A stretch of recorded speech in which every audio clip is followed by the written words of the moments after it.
Gracias por informarse con Delfino.cr. Ingrese a delfino.cr/inclinada, suscríbase para disfrutar de todos nuestros servicios con una cuenta Delfino Más. Delfino.cr. Hoy quiero decirlo con todas las palabras.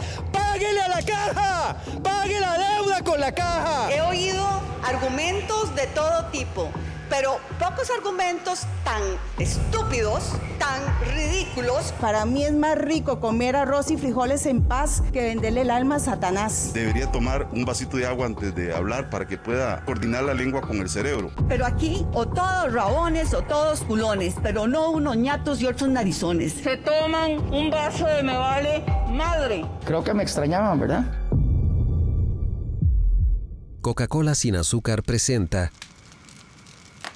Curul en llamas, cubriendo y sufriendo la Asamblea Legislativa, porque alguien tiene que hacerlo.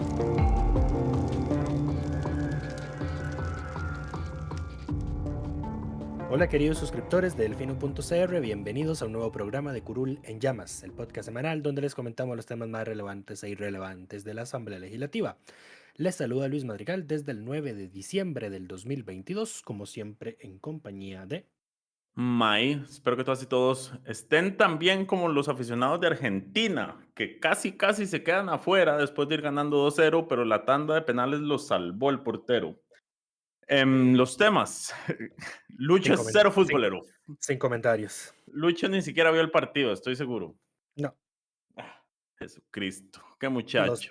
Pero bueno, los temas. Los temas para esta semana. Vamos a hablar de la comisión de nombramientos y cómo resolvieron el chanchullo enredo realizado por Dinora Barquero. Vamos a hablar también del proyecto de manejo eficiente de la liquidez, que el Ejecutivo y la Comisión de Hacendarios están negociando un nuevo texto para dejar por fuera varias instituciones, así como varios temas varios. Pero empecemos con la comisión de nombramientos. Como ustedes recordarán, hace 2 semanas, creo, les informábamos de que el diputado de Liberación Nacional, Gilbert Jiménez, había denunciado que alguien había votado por él en la comisión de nombramientos para calificar a uno de los candidatos a la sala tercera, cuyo nombre se me va en este momento. Y se conoció que había sido la diputada Dinora Barquero, que él estaba sustituyendo, quien había votado por él. Entonces, Me sorprende que se te haya olvidado el nombre, dado que que tuvimos ahí un tema de risa la semana pasada. William Serrano Bavi. Correcto. Que yo le dije baby. Pero seguí. Exacto, ese señor. En fin, la presidenta de la comisión solicitó el criterio de servicios técnicos para para ver cómo resolver esa apelación. No sé qué sería, una apelación, una queja, una denuncia interpuesta por Gilbert. Sí, fue una denuncia, podemos decirlo así. Exacto, el servicios técnicos da un criterio no vinculante que decía que se tenía que repetir todos los actos hasta el momento del error de procedimiento, lo cual la señora presidenta de la comisión decía que era la audiencia y la votación posterior. Al final esa decisión se apeló en la comisión, y lo que se va a repetir únicamente es la votación de don Gilbert. Ahora, Lucho, explica un poco cuál era el criterio de servicios técnicos. Nada más una precisión, servicios técnicos dijo que lo dijo, no fue que doña Alejandra lo interpretó así. Servicios técnicos, dice aquí que lo firma Selena Repeto Aymerich, directora interina de servicios técnicos. Valga mencionar que esa plaza sigue interina desde hace quién sabe cuántos años ya. Que había que repetir la audiencia y las votaciones de todos los diputados. ¿Por qué? Porque Servicios Técnicos señaló que lo que había ocurrido era un vicio sustancial del procedimiento legislativo. Ahora, a ver, sí, lo que ocurrió es altamente irregular, pero cuando se dijo que esa era la fundamentación, yo como que dudé un poquito por el hecho de que las recomendaciones de la Comisión de Nombramientos pues no son vinculantes, son actos preparatorios, etcétera, etcétera. Entonces yo dije, bueno, sí, a ver, se actuó contrario a la metodología, pero no me suena como que esto sea de este calibre como lo dice Servicios Técnicos. A ver, porque no estamos ni siquiera ante un proyecto de ley. Es un informe que recomienda nombres al plenario y el plenario decide a quién nombra, independientemente de si está en la lista o no. Pero bueno, eso fue lo que dijo Servicios Técnicos y bueno, ahí se explayó, es un documento de 12 páginas en el que señala que la Asamblea no tiene en su reglamento interno un régimen de nulidades, pero que pues la presidencia de la Asamblea o la presidencia de las comisiones pues tiene la potestad de declarar nulidades mediante una resolución fundamentada cuando esos actos son evidente y manifiestamente nulos. Pues ahí está citando un criterio previo de la Procuraduría que me imagino aplica también para todos los demás, digamos, órganos colegiados donde no hay régimen de nulidades expresamente establecido. Entonces doña Alejandra preparó pues esa resolución extremadamente larga. Mentira, no es tan larga, es de 12 páginas, pero tiene mucho texto y tiene muchas citas del... Primero cita, digamos, la queja de don Hilbert, hace la recapitulación de pues, todos los concursantes, cuál había sido la nota y toda la cosa. Y aquí algo que yo al menos no sabía y es que don William Serrano había pedido las boletas de calificación, pidió una copia de esas boletas. De cuando se dio cuenta de la vara. Ajá, él pidió la boleta de los diputados presentes, que en ese día fueron 4, y entonces así fue como se hizo la tabla, digamos, de cómo calificó cada diputado a don William. Y aquí otra cosa que no había trascendido es que, sí, don Hilbert inicialmente denunció que le habían suplantado la identidad, porque así lo dijo él, ¿verdad? En su documento inicial. Pero luego resulta y acontece que mandó una carta a doña Alejandra Larios aclarando que sí, que él había sustituido, que él participó en la entrevista, que recibió la boleta de calificación y que él la remitió al despacho de doña Dinora, no como él dijo inicialmente, Cambió que su una, versión. que una asesora de doña Dinora se la llevó, ¿ok? Entonces ahí don Hilbert se contradijo, digamos, en su relato inicial, al parecer me imagino. Doña Dinora pues le reclamó, porque imagínate, se sientan juntos en el plenario y le haces ese feo, digamos, porque la que está aquí mal parada en esta situación es doña Dinora. Eh, Correcto. y luego ya el día que doña Alejandra pues, presenta la resolución, varios diputados se oponen a la propuesta de solución que ella plantea con base en el informe de servicios técnicos, que es repetir la entrevista y repetir todas las boletas de calificación. Ellos pues se oponen y dicen, a ver, es que la nulidad no es, a ver, lo irregular primero, no fue la entrevista se hizo como se debía hacerse, ni tampoco son las calificaciones del resto de nosotros. La irregularidad se presenta con el tema de doña Dinora. Entonces lo procedente sería que don Hilbert remita la boleta de calificación que debió haberlo hecho desde ese mismo día que él asistió a esa entrevista y que esa sea la nota que se tome en cuenta. Fue una votación dividida 4-3. Votaron a favor de la apelación doña Gloria Navas, que se quejó de que tenía muy poco tiempo. Se quejó de dos cosas. Uno, de que tuvo muy poco tiempo para analizar la larga resolución de doña Alejandra y el largo informe de servicios técnicos. Y se quejó también de que había muy poco tiempo para defender la apelación. Pero al final logró hacerlo y la ganó. Entonces votaron por la apelación doña Gloria, don Eliezer Feinsack, doña Pilar Cisneros y Carlos Andrés Robles Obando, si no lo cité mal el nombre, que es el diputado del PUSC. Correcto. Extrañamente, me sorprendió el voto en contra de Antonio José Ortega, del Frente Amplio. Y votaron también en contra doña Alejandra Larios, obviamente para defender su resolución, y su compañero Óscar Izquierdo Sandí.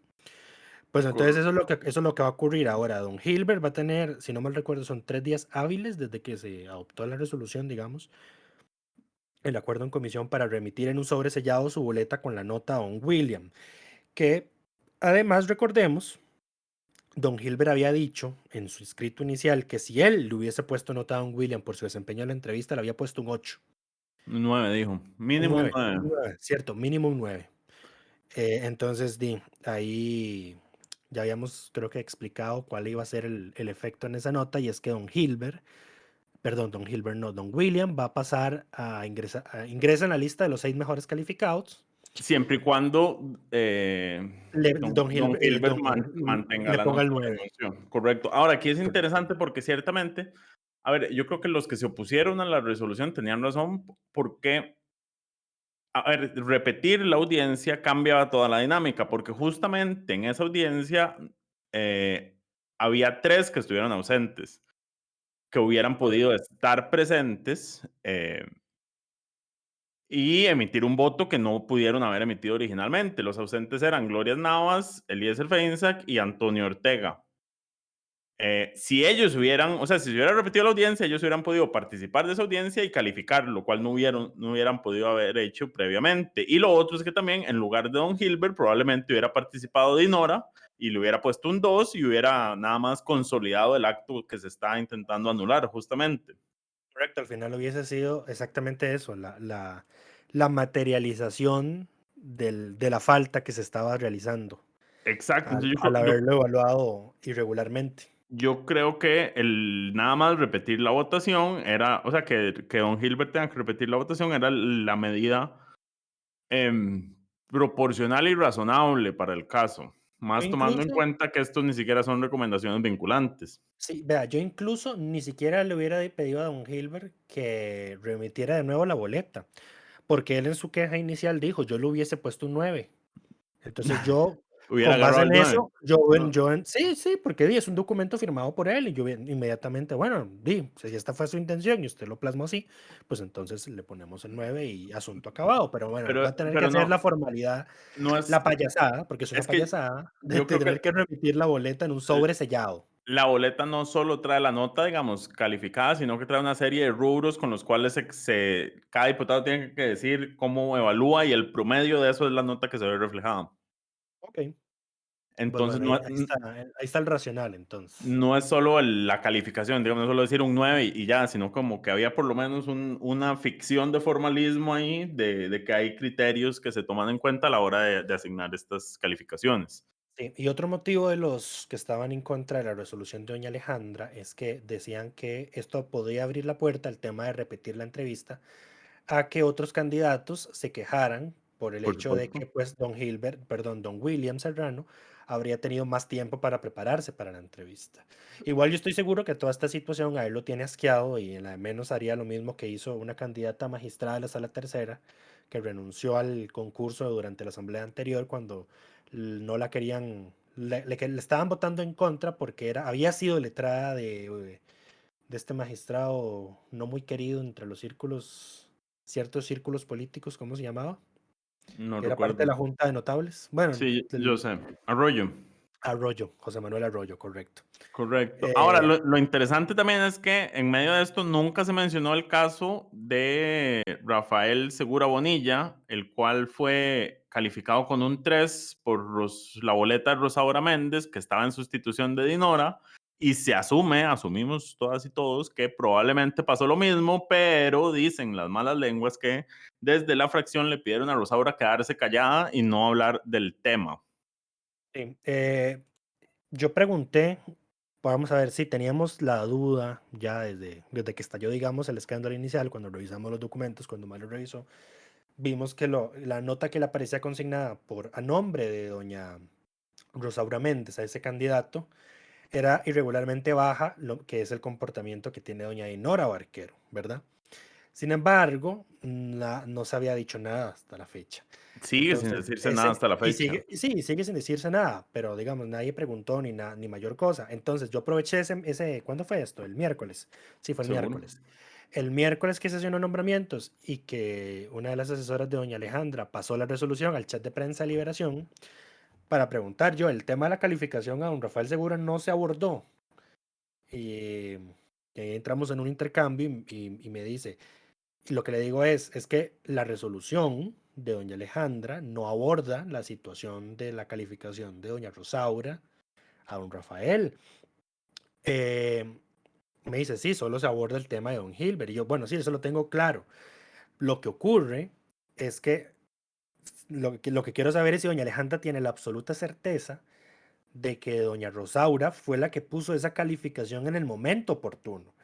Porque dado lo que ocurrió con don Gilbert, me parece que la duda es razonable, ¿verdad? Porque estaba sustituyendo a la misma persona. Yo Y considero que la duda es razonable, pero si ella no, si nadie reclama, yo creo que la presidenta no puede actuar Ahora, la única que reclamó, pero me parece que tarde, fue Pilar Cisneros, que mientras estaba discutiendo la resolución de doña Alejandra, pues ahí como que lanzó el dardito de, también tenemos dudas sobre la calificación de doña Rosaura, pero quedó ahí, nadie más se sumó a algún comentario, ni doña Alejandra respondió algo en ese sentido. Cabe mencionar que doña Dinora está ausente, creo que anda fuera del país, no sé. Sí, creo que anda fuera, sí, anda fuera del país, según dijeron en el chat de Liberación un día de estos. Igual el tema de haber repetido la entrevista en fecha determinada le habría dado la oportunidad de que, de que asistiera a ponerle la nota baja a ese candidato. Pero bueno, así terminó el tema. Ganaron la apelación 4-3. Don Gilbert tiene 10 Entonces, para entregar su boleta de calificación, como debía haberlo hecho desde un inicio. Y ahora lo eh, interesante va a ser si mantiene el 9 o se corrige a ¿cómo se llama? Bajo presión de Dinora. ¿Cómo? O sea, el tema ahora va a ser si él mantiene el 9 que había dicho que pondría inicialmente o si esa calificación va a bajar, que si baja es claramente por presión de su compañera a la que estaba sustituyendo. Ok, sí. Y bueno, igual nos vamos a dar cuenta de eso porque la nota de la boleta va a ser pública como lo son ahora. Claro, Eh, todo esto se hubiera solucionado y todo esto sería fácilmente verificable si esas boletas se firmaran. eh, es que van en un nombre, van en un sobre sellado rotulado a nombre del diputado. Correcto, pero entonces cualquier persona la puede llenar y entregar y queda con el nombre del diputado. Para eso, la firma es para autenticar que el que pone la nota es el que está entregando la boleta. Me imagino que también tendrán que firmarla. Si tuvieran tenido que firmarla, no hubiera pasado esto. Tenés Por- toda la razón. Tenés por- absolutamente toda la razón. yo sé. Ah, bueno, modestia aparte, Sebastián. Gracias. No, porque además, ¿querés saber por qué antes no la firmaban? Porque no eran públicas. Ajá, Entonces no tenían por qué firmarla. ajá. Ahora sí. Sí, lo que dice la metodología es que la boleta lleva previamente impreso el nombre del diputado. Di claro, pues cualquiera la puede llenar, eso ya quedó en evidencia. Sí. Entonces, Eh, a futuro deberían corregir que se entrega con el nombre del diputado que estuvo ahí y se la tiene que devolver con la me calificación y su parece, firma. a Es ver, razonable. sí, sí, pero a ver, me parece que, si no mal recuerdo, esta irregularidad ocurrió antes de que se hiciera la reforma al reglamento de ahorita, la que Correcto. cambió el procedimiento de las votaciones en elecciones, que establecía que la boleta tenía que ir previamente con el nombre del diputado. Si no mal recuerdo, lo que atestigué esa noche en esa comisión, las boletas que se usaron para para la nómina de defensor o defensora de los habitantes, sí se pidieron que fueran firmadas, si no mal recuerdo. Bueno, y esperemos que así sea. Eh, Hablando de la defensoría, justamente la comisión de nombramientos ese mismo día definió la terna de la, cuatro. la terna de cuatro, la nómina. Yo por eso ahora ya les digo nómina, ya no les digo terna. La terna de cuatro para recomendar al plenario para el puesto de la defensoría de los habitantes, que las personas eran, está una Daisy María, Daisy María Corrales Díaz, que es la exministra de Salud durante la administración Chinchilla Miranda. correcto, después está Eh, Laura Laura Cristina Arguedas, que era Arguedas, la ujú, candidata a vicepresidente, actual asesora de Liberación Nacional, correcto. José Manuel eh, Echandi, de diputado de la Asamblea del 2006 al 2010 y y fue quien defensor ya él, fue defensor de los habitantes, correcto, del 2001 al 2005. Y Eric Ulate Quesada, que es el líder de la Organización Consumidores de Costa Rica y que me es, parece que está eh, ligado al Partido Liberal Progresista. ese lo veo, uno ligado al liberal progresista y dos y al gobierno, porque ese tiende a estar en las conferencias de gobierno, Sí, correcto. tiende a hacer apariciones, entonces por ahí van sus votos probablemente. Así es. Mayoría Igual, simple se requiere. así es. Es interesante. Pilar Cisneros está presionando para que esto se haga rápido, la elección. Em, el resto de jefes de fracción como que no sonaron muy convencidos, entonces todo apunta a que la Asamblea va a incumplir la obligación de la ley de la Defensoría de designar al sucesor de Catalina Crespo antes de que ella se vaya. Ella, para quienes no lo saben, deja de ser defensora de los habitantes este lunes 12 de diciembre. Bueno, ya incumplieron, digamos. Por dicha se nos va. Que le vaya bien y que no vuelva nunca. Por favor y gracias, te lo pedimos, señor. Pero Em, bueno, pasemos al siguiente tema. Eso es lo que hay con la comisión de nombramientos, ¿verdad? No ha pasado. Me imagino que las comisiones especiales que se nombraron la semana pasada para investigarla a ella y a la defensora adjunta se van a archivar. La de ella sí, la de la defensora adjunta, su nombramiento es posterior, entonces ella no se vence en el mismo día, digamos. Ok, sí, porque ahí no tendría sentido, aunque la recomendación de la comisión sería si destituir o no destituir, y si ya no es parte del, si ya no está en el cargo, pues no tiene sentido hacer la investigación. Esas En todo investigaciones. caso, en todo caso lo que se denunció está en la vía penal, así que ahí se va a deliberar. Esas comisiones deberían a partir del lunes decir que ya son inútiles y pedir el archivo o archivarse ellas mismas. No sé cuál sería el procedimiento No, adecuado. como ya se integraron, tienen que hacer el informe pidiendo al plenario que archive. Digo, pero ya a partir del lunes pueden decir, como bueno, no tiene sentido, hagamos el informe que se archive porque ya la señora no está nombrada. Sí, me imagino que eso es lo que va a ocurrir. Pero bueno, pasemos al siguiente tema, el proyecto de manejo eficiente de la liquidez. Este es un proyecto de ley, el expediente 22.661, que fue elaborado por la Contraloría General de la República y presentado por la entonces presidenta de la Asamblea Legislativa, doña Silvia Hernández, con múltiples firmas de apoyo. El proyecto ya fue dictaminado, ya pasó el primer día de mociones. Es uno de los compromisos que adquirieron las bancadas de oposición y el gobierno al haber aprobado los eurobonos. Era este texto y el otro que fue aprobado esta semana. Ahora, el proyecto lo que hace es que obliga a todas las instituciones a establecer el principio constitucional, a hacer efectivo el principio constitucional de caja única y que todos tengan que pasar por cuentas que estarían en el Banco Central. La Contraloría estima que este proyecto genera en ahorros al Estado alrededor de un 1% del PIB anual. Esto viene principalmente de los gastos en comisiones que hacen las distintas instituciones. ¿Cuánto es lo que gastan? Para ver, en 2020, solo por comisiones pagadas por servicios financieros, por usar diferentes entidades bancarias, el sector público pagó 300 millones de 300 millones de colones. 300, Mm, Me habría escandalizado si fueran 300 mil 300 millones de mil. colones. 300 Ok, mil millones de colones, exacto. no, 300 mil millones de colones. entonces sí me escandalizo. Te puedes escandalizar. Y en 2021 fue igual, 310 mil millones de colones. Y además recibieron, por intereses recibidos sobre los títulos de valores del gobierno central, o sea, la plata que ellos Le prestan a la hacienda. le prestan a Hacienda, por la cual el Estado le cobra intereses al Estado, 400 millones. 400 400,000. mil millones de colones, exacto. Entonces, de ahí es donde vienen los ahorros. O sea, aquí hay ahorros para las instituciones en su ejecución y para el Estado en el pago de intereses, porque lo que hace el proyecto es que como los dineros están centralizados, básicamente le permite hacer un mejor uso, no tener que ir a pedir plata cuando necesita liquidez, pero tiene los recursos presupuestarios, por así decirlo. O sea, cuando le falta el efectivo. Correcto. Entonces, uno en la sana teoría, cualquier persona racional diría como este es un proyecto beneficioso para el país. A ver, no es una reforma estructural, porque en este país reformar algo estructuralmente es imposible, pero es uno de esos pequeños pasitos que se han tratado de ir dando para mejorar la condición de las finanzas públicas. ¿Qué es lo que pasa? Que Sabemos, pregunta antes de que sigas, ¿sabemos cuál institución bancaria tiene la mayor cantidad de esas cuentas de instituciones? El BCR. no tengo el dato, pero, o sea, no tengo el dato desglosado por entidad bancaria, Me parece que debería ser el BCR. pero podría ser el BCR fácilmente. Ahora, Ujú. y para ligarlo un poquito con el olvidado tema de la venta del Banco de Costa Rica, Eso. esa sería una pérdida de ingresos importante para el banco. A ver, aquí los que están en contra son las entidades financieras porque van a perder toda esa plata Claro. que reciben de comisiones y además ¿Por qué? ¿Dónde es que está ubicada la caja única, May? la caja única está en el Banco Central.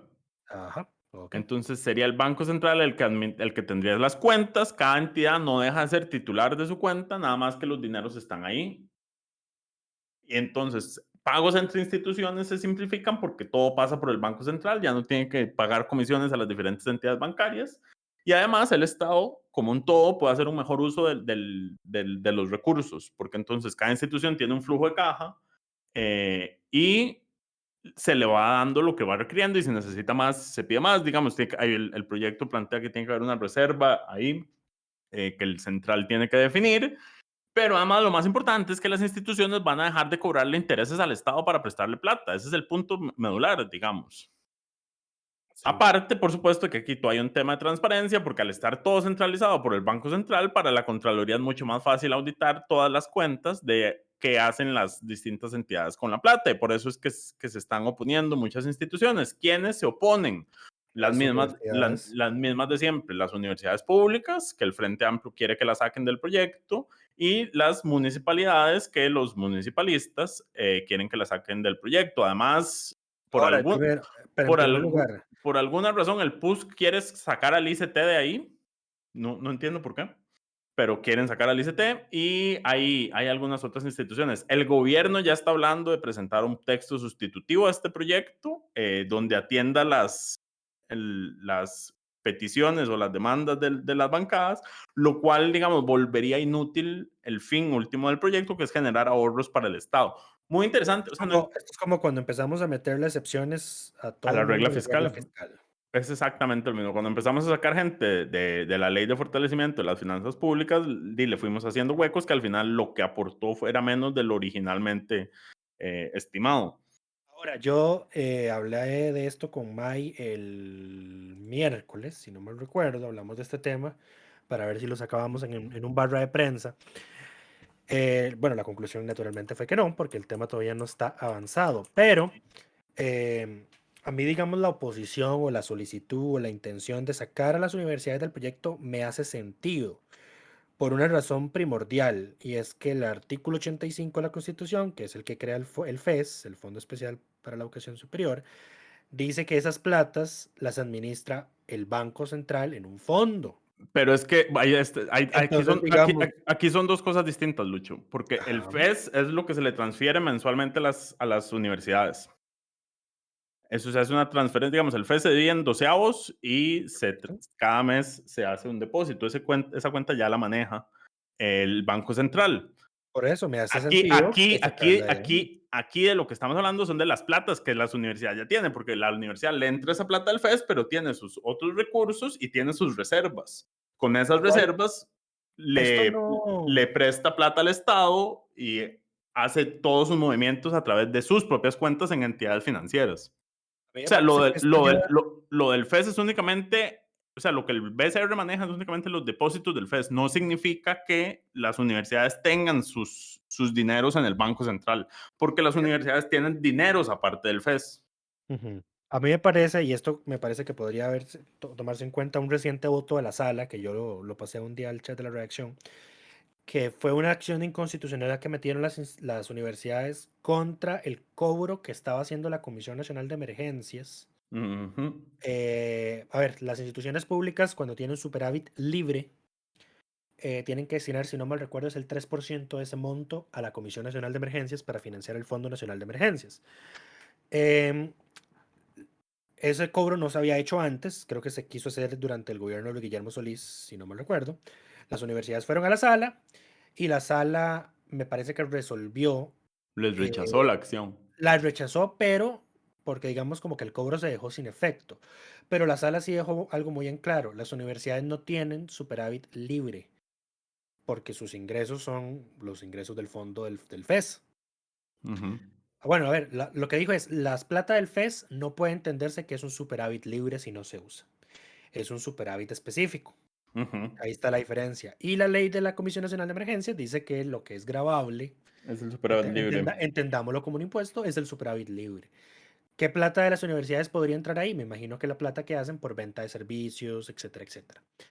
Pero, por ejemplo, la plata estrictamente del FES, me parece que no podría meterse en ese tema de la caja única si la plata... Claro que sí se puede meter, porque el tema de la caja única lo único que hace es obligarlas a tenerlas en una cuenta que va a ser más eficiente, no les quita la titularidad de esos recursos. ni les quita Eh, la potestad sobre esos recursos. Nada más es ujú. decirles, usted no puede tenerla en el BAC y en el Banco Nacional y en el Banco de Costa Rica, sino que tiene que estar aquí. Y sus sistemas de pago tienen que correr por acá y así no tiene que andar pagando comisiones. Y además lo que les dice es, ustedes con esta plata, porque además esto es interesante, porque si lo que dijo la sala es que el FES no es superávit libre, técnicamente las universidades no podrían usar eso, lo que les sobra esos recursos para invertir en bonos del Estado, porque solo pueden usarlo para el fin que está diseñado, que es la educación pública, y no para generarse ingresos a sí mismos. Que al final es lo que pasa con esto. Al final las instituciones lo que hacen es exprimir al Estado con intereses para financiar con recursos públicos y tener más recursos a costa del Estado, digamos. Sí, pero a ver, aquí estamos poniendo al resto de las instituciones como todas las malas, cuando naturalmente sabemos que esto es un contubernio con Hacienda, ¿verdad? Estos son favores que el mismo gobierno se hace a sí mismo cuando necesita plata. Claro, pero el proyecto lo que viene es a solucionar ese tema justamente. Que el gobierno no tenga que ir a prestar, a pedirle plata a las instituciones, sino que pueda usar estos medios y le prohíbe a las instituciones generar recursos a través del Estado. La caja está excluida, ¿verdad? La caja sí va a poder seguir haciendo eso. Eh, no estoy seguro, pero supongo porque el tema de pensiones es un tema distinto. Aquí la discusión de fondo son las universidades públicas y las municipalidades, que es donde se genera mayor movimiento de recursos. A Eh, mí, a mí, Aunque bueno, todas las instituciones se beneficiarían. ajá, mi posición es, que difiere de la tuya, por lo que ya explicaste, mi posición es que por la literalidad del artículo 85, la plata de las universidades no puede ir a ese fondo de caja única, En realidad, tu porque es un fondo interpretación, especial. tu interpretación es que ya debería estar en el Banco Central y no salir del Banco Central. Exactamente. Entonces estaría dentro de la caja única. No, porque es un fondo especial. Digo, estaría dentro del mismo sistema del Banco Central, entonces se ahorrarían los Correcto. costos. Ajá. Correcto. Entonces entraría Mi dentro de punto caja es, única. no puede estar en caja única. Es que no, o sea, aún si está dentro del Banco Central, como debería estarlo, porque así lo dice el artículo 85, eh, no podría estar en caja única porque es un fondo especial, Puede estar ahí. El artículo no dice a dónde tiene que estar. pero a ver, es que, es que la palabra especial Ujú. reviste el tema de que no puede ser un fondo general o el fondo donde está el resto de la plata. Pero es que yo creo que vos no estás entendiendo el concepto de caja única. No, No, sí, no, claro que lo entiendo. o sea, todo me quedan dudas, porque es que el que esté en caja única no significa que deja de tener un fin específico, ni que sea de las universidades, ni que siga siendo un fondo especial, digamos. No, no modifica absolutamente nada de eso. Em, El único es el bueno, tema de a dónde está. sí. Eso es todo. Ahora, entonces, todas las instituciones que pasen la plata a esta cuenta no van a generar intereses por tenerla ahí guardada, Correcto. pero el Banco Central puede usar esa plata para prestarla El a Banco los Central bancos. no presta plata. ¿A los bancos? El Banco Central no presta plata. ¿Y cuál es esta tasa de interés que le cobra? Es una tasa de interés de un día a plazo a los bancos cuando le piden plata al Banco Central. Eso es, no recuerdo qué era, Pero vos pero haces esa digamos, nota, no, sí, no está, digamos, eso no sería parte de, o sea, los recursos que tiene el Banco Central dentro de Caja Única no los puede usar el Banco Central para prestarlos. pero entonces esa plata no se va a terminar devaluando con el pasar del tiempo. O apreciando, Mm, como está ocurriendo ahorita, que es francamente una estupidez. Pero bueno. no, porque como o sea, como es un manejo de liquidez, el tema es que esté constantemente en uso y en el uso más eficiente posible. O sea, que esté donde se necesite en lugar de que las instituciones estén pidiendo, o sea, Hacienda esté pidiendo plata para financiarse cuando no tiene A mí me recursos. suena, aquí está muy raro Ahora, esto. A mí, lo otro además es el Estado no debería generar intereses o sea, el fin de las instituciones no es generar ganancias, sino generar bienestar y servicios públicos. sí, pero de Entonces, nuevo, las instituciones no hacen eso porque les no porque les ronque. Lo hacen porque Hacienda necesita a alguien que le financie, le financie los bonos de deuda. claro, por supuesto, pero si tenés una posibilidad de que se salga de ahí, o sea, de eliminarle esa necesidad a Hacienda de estar teniendo que salir al mercado a buscar plata, Y entonces, entonces ¿quién le no, va a prestar plata? ay, ma, Es que Ok, esto es lo que quería decirte antes de que hicieras el rant de ahorita hace un minuto. A mí me suena sospechosísimo que el gobierno haya accedido a este proyecto porque es precisamente perder una fuente muy grande de financiamiento. no lo pierde porque el gobierno puede hacer un mejor uso de la liquidez en la caja única, porque entonces Sí, toda a esa ver, plata, sí va a manejar bien la liquidez, pero igual tiene ajá, necesidades de financiamiento. Entonces, ¿quién le va ahora a financiar la parte que le financian las instituciones? eh, no, es que no son esos ¿Entendés? recursos, O sea, Lucho. hay muchas dudas, hay muchas dudas. Tengo demasiadas dudas yo. No, ni siquiera te has leído el proyecto. Por eso, y estoy Exacto. esperando, esperaría que vos, que si tú lo has leído, porque has estado de necio con este tema por semanas, me lo aclare. Pero bueno, Pero bueno, más allá de eso, de las dudas que tiene Lucho, lo que se quiere hacer no es por ese tema, sino es por el tema de que nadie quiere, o sea, nadie quiere estar en un sistema único trazable, básicamente. Nadie entendible. quiere que sea más fácil hacerle trazabilidad al uso que están haciendo las instituciones públicas de los recursos. Sí, no, y aquí, no, sí, y esto tiene que ser así por la discusión que hemos estado teniendo sobre el Banco de Costa Rica. Y es que las cuentas de las instituciones públicas tienen que estar en un banco estatal. Así está la Ujú. ley del Sistema Bancario Nacional. Y si no mal recuerdo, todas o la gran mayoría de ellas están en el Banco de Costa Rica. Entonces el Banco de Costa Rica va a tener una pérdida ahí importante de ingresos. Eh, espero que no al nivel, bueno, no, el Banco de Costa Rica yo creo que dependa tanto de... Depende más de los negocios que tiene con el Estado, Sí, de correcto, los no servicios que tanto... brinda. Sí, porque ahí, bueno, bueno, es que, pues, que 300.000 millones de colones no es una cifra menor. Em, pero en todo caso, digamos, imagínate, se aprueba ese proyecto y entonces ya ahí el gobierno se da a sí mismo una estocada con el tema de vender el banco, porque le quita de antemano el tema de que esa plata esté en esas cuentas del Banco de Costa Rica.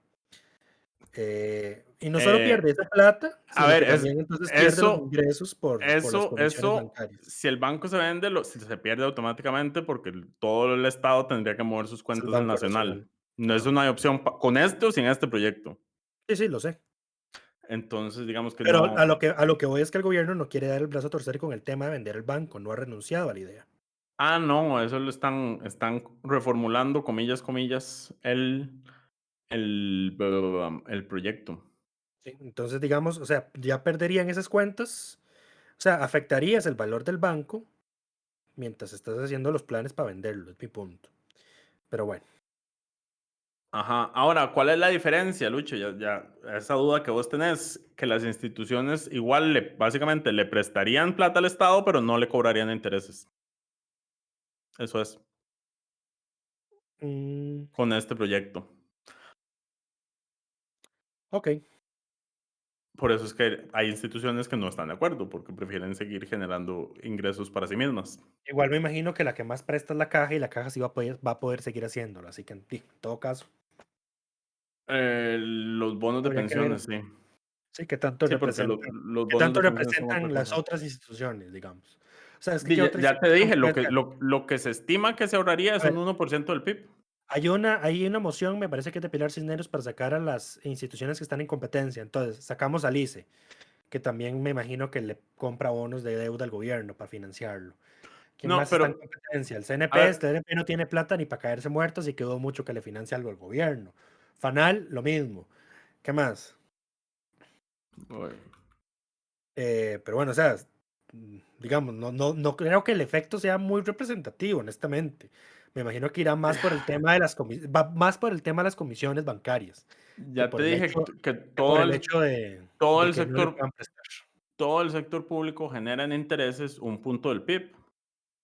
Ajá. Todo el sector público que está incluido en el proyecto de la Contraloría en este momento, sin que se saque gente, genera un 1% del PIB de ahorro. Y entonces ese ahorro es tanto por el lado de las No, comisiones no, ese es bancarias que se ese es ahorran. ahorro al Estado. Además, lo que las instituciones se ahorran por pago de comisiones son otros 300.000 millones. Pero Sí, ese no es ahorro del Estado, ese es ahorro de las instituciones. pero va en la misma cuenta. No. Ok, no entiendo. Eh, las instituciones tienen dentro de su presupuesto un rubro que es pago de comisiones bancarias. Al Eso se pasarse aprobó. caja única, ese gasto desaparece, digamos, en su mayoría. Y ese ahorro le queda a las instituciones porque es un gasto que no tienen que ejecutar. Ok. Aparte de ese ahorro que tienen las instituciones, al gobierno central, por el no pago de intereses en un año, se le genera un ahorro de 400.000 millones, de un 1%, es como un 1% del PIB. Ok. Entonces ¿Entendés? el ahorro es 700.000 millones. Ajá, una parte para cada institución que se pasa y otra parte para el Estado que se ahorra en pago de intereses.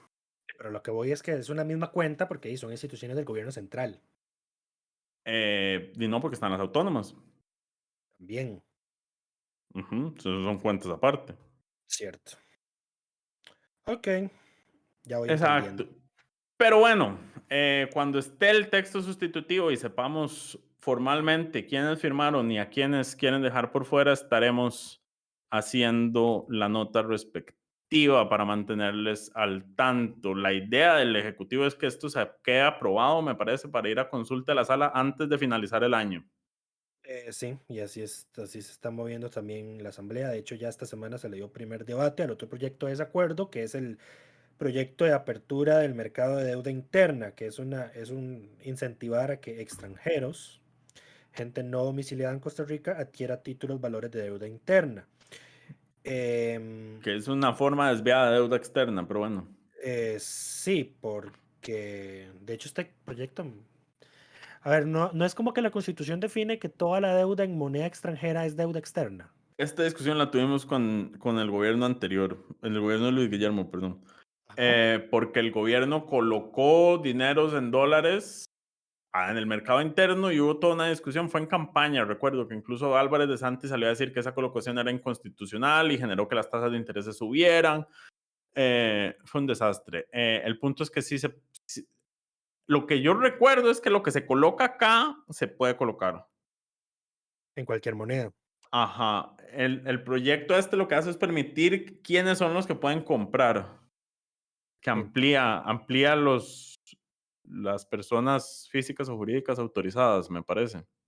Sí, no, también tiene un incentivo porque resulta y acontece que la gente, los inversionistas extranjeros que compran bonos de deuda interna tienen una doble imposición, pagan dos veces impuestos, pagan uno por el impuesto de rentas de capital y pagan el otro que no me recuerdo cómo se llamaba.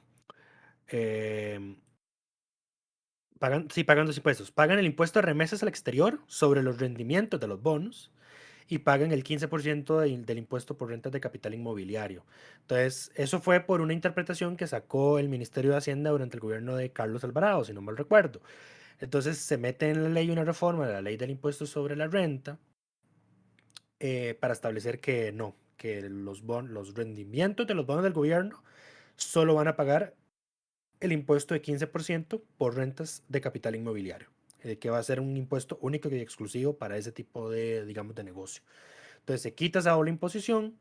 Lo otro es que Hacienda va a poder liquidar transfronterizamente, esa palabra no existe, de manera transfronteriza las operaciones y que las entidades que hacen custodia interna van a poder subcustodiar a entidades que hacen esas labores en el extranjero. Me imagino que eso tiene que ver con el tema de los servicios de seguridad privada. No tengo idea. Yo tampoco, es una materia demasiado técnica. Eh, y lo otro, así es la famosa reforma de la ley de la administración financiera en la que se define que la deuda interna pública es aquella deuda emitida y registrada dentro del país en cualquier moneda. Ujú. Entonces ahí digamos que está Está clarificando la duda. sí, aunque a mí me suena a que es un gol, pero bueno, se aprobó por unanimidad, ese es el término. Ese es perdón, la cuestión. El segundo debate queda para la próxima semana y sí, este era el primero de los proyectos acordados entre la oposición y el gobierno tras la aprobación de los eurobonos. Se Correcto. aprobó bastante rápido. Y de forma unánime. Pasemos a los temas varios. Iba a hablar, como ustedes quien sabrán, porque es la noticia de la semana, el presidente de la República y la presidenta ejecutiva de la Caja Costarricense del Seguro Social anunciaron el miércoles en conferencia de prensa la suspensión inconstitucional de 5 directivos de la Junta Directiva de la Caja. Esto porque es un tema no porque se haya discutido en el plenario, sino más bien porque no se discutiera en el plenario. La única intervención de fondo que yo vi en control político de esto fue de Jonathan Acuña, quien recordó que el artículo 8 de la ley constitutiva de la Caja señala expresamente que esos directivos son inamovibles a menos de que haya sentencias en firme. Y esto es muy importante. Contrario a otros tipos de nombramientos que se hace, la ley de la Caja, que es una ley especial específica, le da esa autonomía justamente para que ningún poder ejecutivo pueda intrometerse y abrir procesos administrativos para hacer suspensiones a directivos de la junta directiva, que es lo que el gobierno está tratando de hacer. Digo tratando porque a la fecha no han logrado notificarlos, entonces siguen sin haber estar en una suspensión formal. Para mí esa suspensión no tiene valor legal, es inconstitucional, deberían ir a impugnarla a la sala. Lo peor de No, todo, que es al Tribunal Contencioso. el que sea más rápido, una medida cautelar. Em, Bueno, el Tribunal Contencioso no ha resuelto la solicitud de medida cautelar de la Contraloría contra el decreto de regla fiscal. A estas Imagínate, alturas. imagínate. Se acabó el año y no resolvieron. Sí, prefirieron dejar que pasara la cosa. Ahora, como decía, Pero sí, prefirieron suspender la vacunación pediátrica, a ver, la esto, obligatoriedad.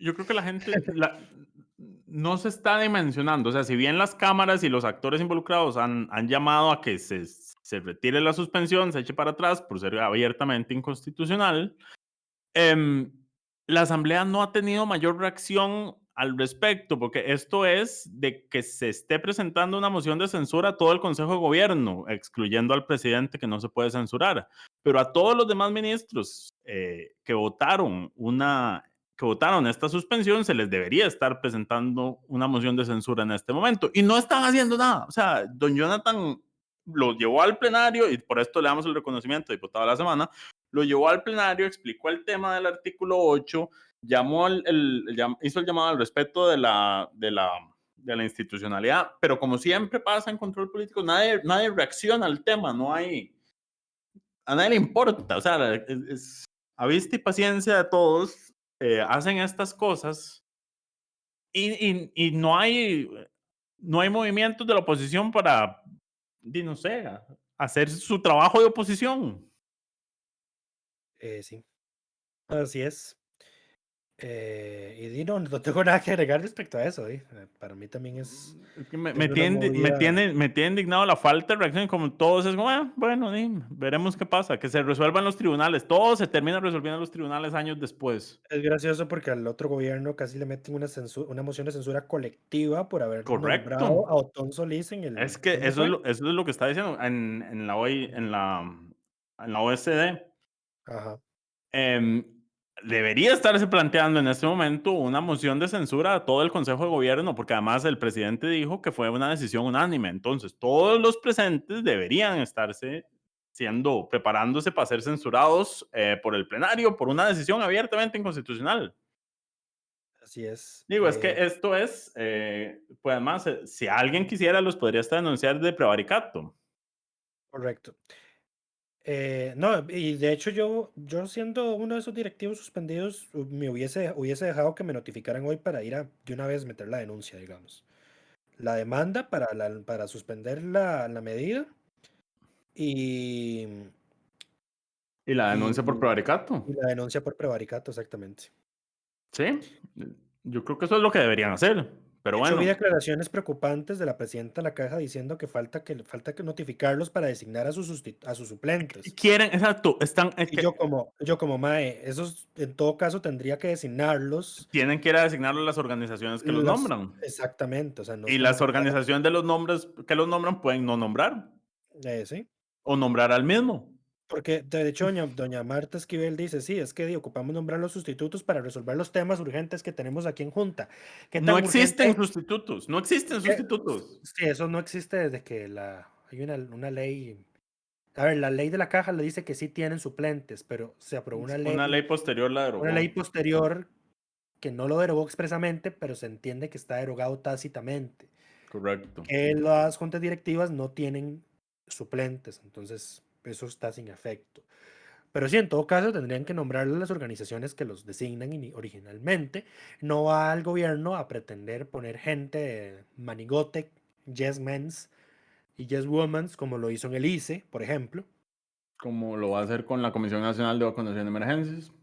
de vacunación y epidemiología. Eso, perdón, me confundí Ajá, en las siglas. sí, correcto. Pero sí, y No, bueno, y me imagino que eso es lo que quieren, en realidad, poner gente afín a no, afín a ellos para tomar las decisiones que quieran tomar ahí con esos temas urgentes que están en junta directiva. Pues sí, yo siendo una de esas organizaciones me planto y no, los dejo sin usted, quórum estructural. usted no puede suspendernos, yo no tengo por qué Sí, porque sustituir, al final estarías validando el acto. validando el acto, así es, nombrando un Correcto, sustituto. Estarías correcto, validando el acto, entonces no, yo me planto y digo, no voy a nombrar sustituto, dejo sin quórum estructural la junta directiva y aquí no se sesiona. correcto, que es lo que va a pasar por un par de semanas. Esto puede durar hasta inicios del próximo año, resolviéndose en el corto plazo. Pero bueno, pasemos al otro tema vario que teníamos. Hubo varios plazos cuatrienales, unos que se aprobaron y otros que se rechazaron en plenario legislativo. ¿Cuáles fueron, Lucho? Relevante que se aprobó el plazo cuatrienal a las jornadas de 4-3 con 13 votos en contra, 7 de liberación, ojo aquí con liberación y ese proyecto, no es una cifra nada despreciable de diputados en contra, y los 6 del Frente Amplio. Ahí hubo ¿Ese discurso, proyecto ocupa nada más 28 votos o cuántos necesita? todo proyecto necesitaría 29, en todo No, caso. digo, no para aprobar el plazo, sino para ser aprobado. El de Eh, 4-3. Creo que necesita mayoría simple, Mitad más uno de pero los presentes. sí, pero puedo Ok. revisar ya mismo mientras hablas. O sea que ese proyecto, si los proyectos que ocupan mayoría simple pueden ser aprobados hasta con 20 diputados, si no me equivoco. Si hay 38, 20 a favor, 18 en contra, sí. 20 es el mínimo que con solo 20 se podría aprobar. ¿Estás revisando todavía? Ya lo encontré. Lo que pasa es que sí tenemos el criterio de servicios técnicos aquí. Qué dicha, porque yo he dejado de subirlos. Porque Reconociendo la vagancia no, públicamente. es que estoy haciendo protesta silenciosa a una decisión que tomaron ahí en la asamblea respecto a los informes de servicios técnicos, que me tiene muy molesto. Dice servicios técnicos que requiere el voto de la mayoría absoluta de los presentes, O sea, salvo 29. oposición de la Corte Suprema de Justicia, que haría necesaria su aprobación con 38 votos por tratarse de legislación codificada, dice servicios técnicos. ¿Por qué legislación codificada? Mm, es una buena pregunta. Ahí no entiendo por qué Porque el la poder. Corte podría calificar esta votación. Ajá. A menos de que Eh, se creen instancias rápidas para revisar temas laborales o tenga algún cambio en la jurisdicción laboral, no entiendo por qué estaría metida la Corte en este tema.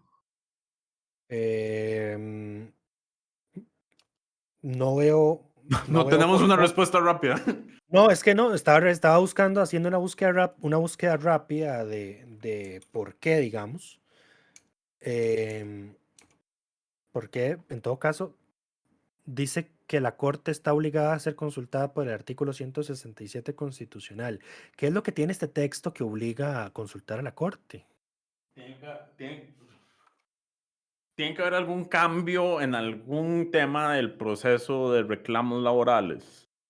Pero bueno, mientras yo lo busco, Lo raro es que le hicieron la consulta a la Corte y no veo que la Corte se haya pronunciado. siempre lo mismo. Estoy scrolleando por el informe y no veo en ningún momento. O sea, y si se pronunció, decidieron omitirlo del texto del dictamen. De hecho, esto Ok. no se había abordado ya en algún momento, de que el proyecto sí necesitaba 38, ¿no? Está rarísimo, no. Ninguno de los dictámenes, ni siquiera el a favor y el en contra. No lo tengo claro, Lucho. Qué raro. Vamos para ver. ¿Se está seguro que estás revisando el proyecto que es? Sí, el 21.182. Ajá. Sí, correcto, eso estoy revisando. A ver, esto reforma el Código de Trabajo, el Ajá. 136, el 274. Aquí no veo nada que sea la Corte. El Consejo de Salud Ocupacional es del Ministerio de Trabajo, así que no veo por qué eso podría estar implicado. ¿Qué más? El 145 TER es la de la jornada anualizada, inspección del trabajo. No veo por qué. No, yo aquí no veo nada que involucre a la corte, que la corte pueda decir que califique, digamos, nada que involucre operación y funcionamiento de la corte. Está muy extraño.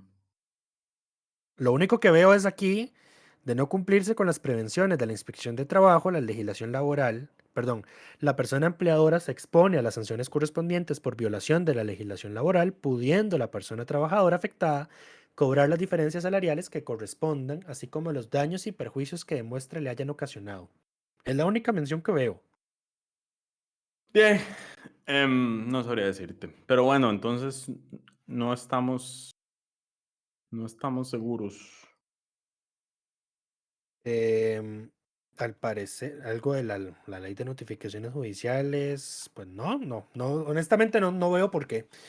Pero bueno, como la Asamblea Legislativa le consulta todo a la Corte y la Corte se opone a todo, aunque no La tenga corte derecho a se opone a oponerse, todo, exacto. pues entonces es probable que el proyecto sí vaya a necesitar mayoría calificada. Lo que dejaría al gobierno en problemas, me parece. O no tanto. No hay 38 votos para este proyecto. No, del todo. Hubo 12 ausentes. José Francisco Nicolás, que sé que está en contra, por ejemplo. Ujú. Faltaron dos del oficialismo, tres de Nueva República. Ahí hay 34, 35, 36, 37. Y Melina Hoy, que estaba ausente, 38. Ah, ok. En Sí realidad sí los tienen. tienen. Me parece que Sí, sí los sí, tendrían. sí los tienen. Me todo apunta que sí. Bueno, ¿quiénes Ah, están en contra? Montserrat Ruiz, no me sorprende. Joaquín Hernández, no me sorprende. Dinora Barquero, no me sorprende. Dani Vargas, me sorprende. Pedro Rojas, me sorprende. Luis Fernando Mendoza y Sonia Rojas. Sonia Rojas no me sorprende porque ya sabemos que es la disidente de Liberación Nacional, la disidente silenciosa. ujú. Y ahora se le está sumando Montserrat Ruiz, que por cierto votó en contra del permiso de patrullaje conjunto entre Costa Rica y Estados Unidos para el 2023. Se sumó al Frente Amplio en ese tema y no dijo por qué, pero sí lo votó en contra. Pero bueno, eso es todo lo que tenemos por esta semana. No, el otro que se le rechazó, a este fue que se le aprobó. Al otro que se le rechazó el plazo cuatrienal fue a un proyecto de ley que prohibiría establecer como secreto de Estado las violaciones del Estado Eso o no está de... ya, eso no existe ya. No hay pare- convenios internacionales que señalan que las violaciones a los derechos humanos no pueden ser secretos de Estado. No sé, O sea, no yo sé. recuerdo que el proyecto de Jorge Dengo sobre el tema de secreto de Estado incluía que no se pudiera em, Ajá. declarar secreto de Estado las cosas que son violaciones de derechos humanos. Eso está dentro de ese texto. Puede que esté dentro de algún convenio internacional o dentro de jurisprudencia de alguna sala. No sería nada raro. Ahora, lo que no entiendo es por qué no quisieron extenderle el plazo a este proyecto.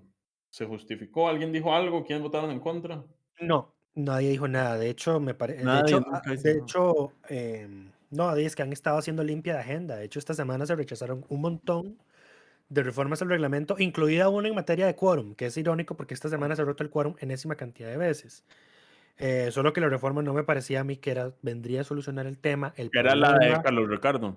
Sí, el problema, sí, la Ya. de Carlos Ricardo era que si se rompía el quórum y pasaban los 5 minutos, se podía hacer una segunda llamada bajo pena de perder el 50% de la dieta. No me parece que es la solución. El problema es em, la, on- la, es que estoy buscando una palabra que no sea malsonante.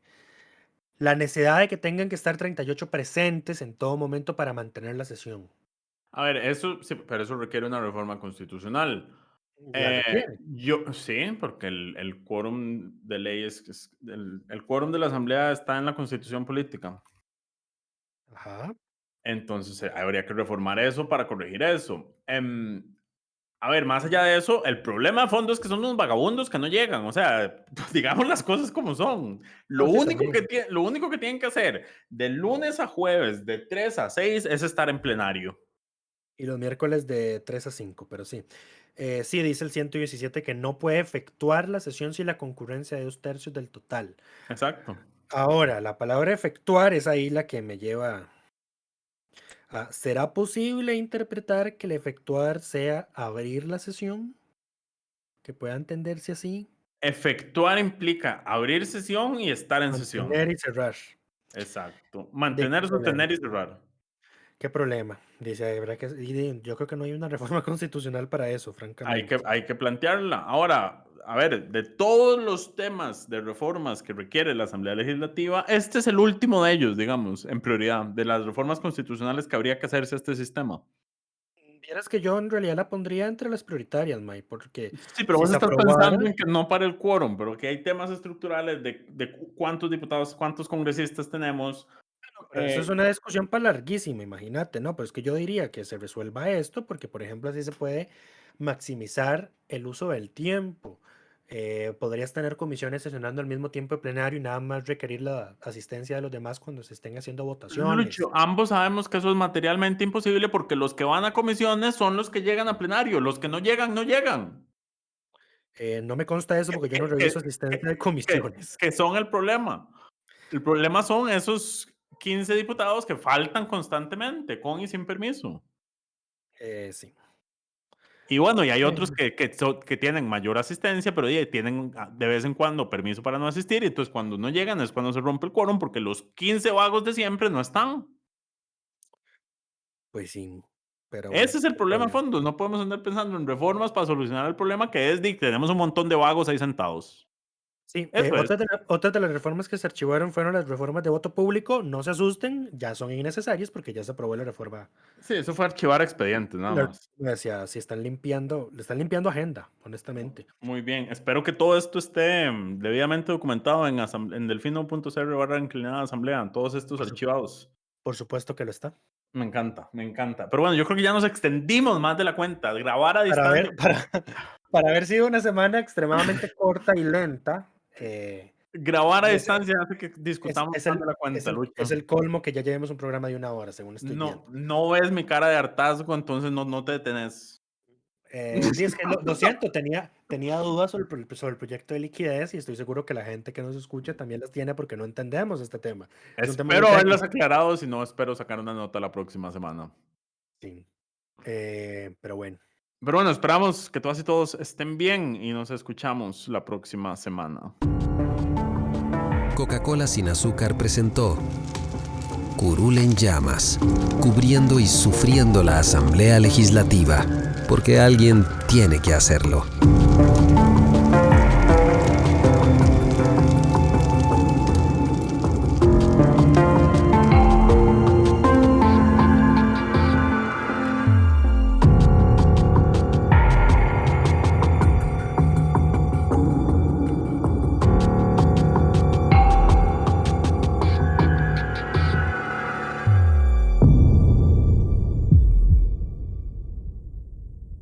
Gracias por informarse con delfino.cr. Ingrese a delfino.cr/inclinada, suscríbase para disfrutar de todos nuestros servicios con una cuenta Delfino Más. Delfino.cr